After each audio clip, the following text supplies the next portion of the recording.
I would like to talk to you guys a little bit about, the major challenge we have together on the planet to take care of the transformation.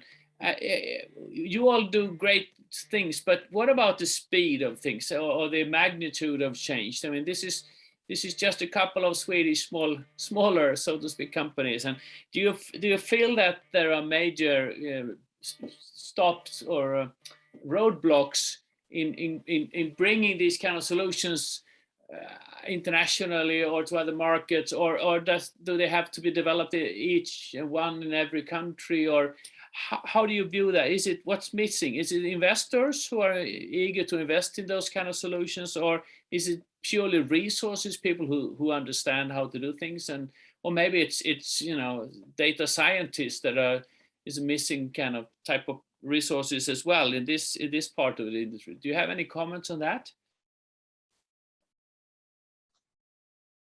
Björn? Yeah, I think first of all, I think that the things are actually moving quite fast. I mean, we're in the middle of a transition, which is, I think, when we look back at this time 10 years from now, I think we will sort of be astonished by how fast things are going. It's difficult to see once we're in the middle of it, but I mean, just imagine that if I had told you 5 years ago that diesel cars would be banned from major cities in Europe, everyone would have thought we were crazy. But this is happening now, and also if you look at how much the EV industry is growing right now, it's actually happening quite fast. Of course, I mean, since we are in the industry, I would always like things to go faster.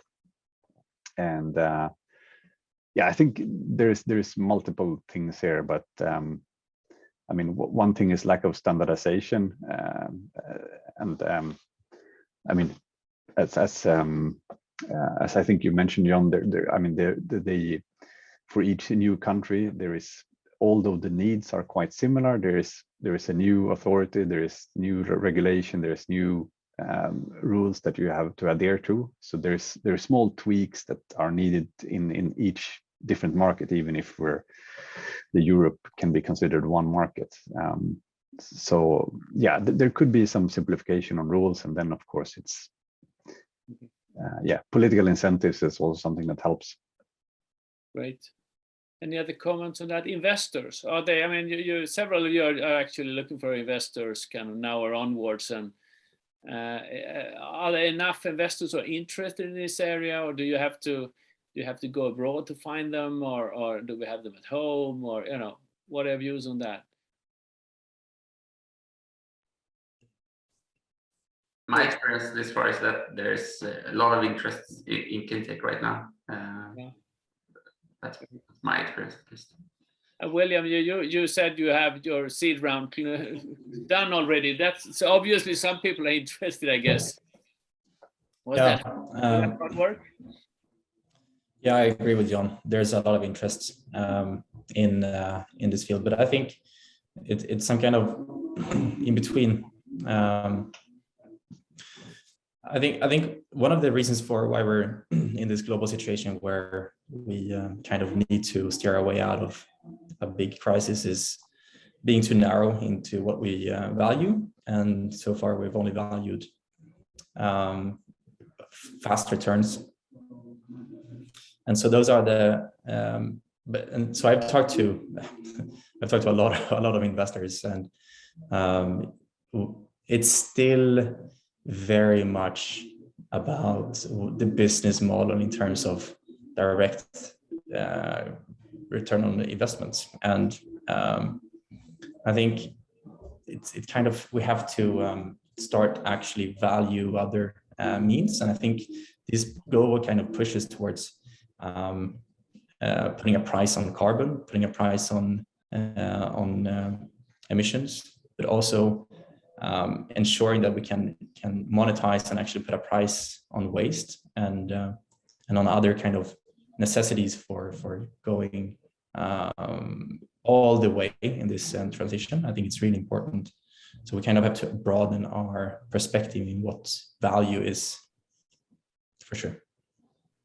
Great. Jonas, are you still there? I know you had some sick kids, but it looks like you're here still. Yeah, I am. But You're about to raise a fund. Are people chasing you, or are investors chasing you, or is it easy to explain what you do to investors, or? I will no. I would say that one of the big challenges that we've had is to explain the whole market and how it works and all that, and the balancing market and all that, because it's quite a few people that know that this market even exists. So if you have a 10-minute pitch, then it takes like half the pitch just to explain what it is and how it works and all that. So I think that is a problem. And so as we've found now, we have quite a lot of interest and a lot of interest from business angels.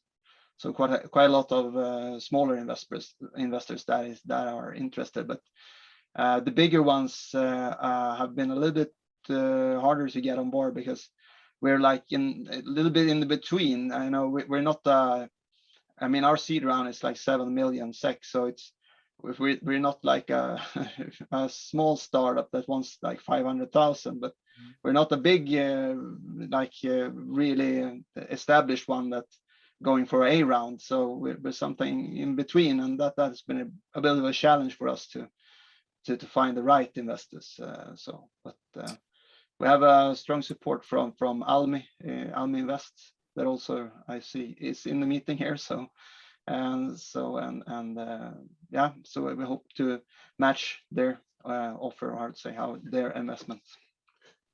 I can only say that we work primarily with corporates, and I have not seen anything like this in my whole life before. That all over the last year or so, basically every single corporate in any country that we work with have just changed priorities immensely towards sustainability issues of many different types. But still, the change itself is really enormous and very promising to me. So hopefully the whole society will follow up on all you guys and what you do and so forth, because this is badly needed. So I won't hold you any longer. This is our last eBazaar for this year. It's been a great eBazaar year, at least. And we look forward to the next. We're just planning the next 6 months. And our first event in January will be on fossil-free energy, believe it or not. So this is becoming more and more of what we work with. And that's for January 27, if I remember correctly.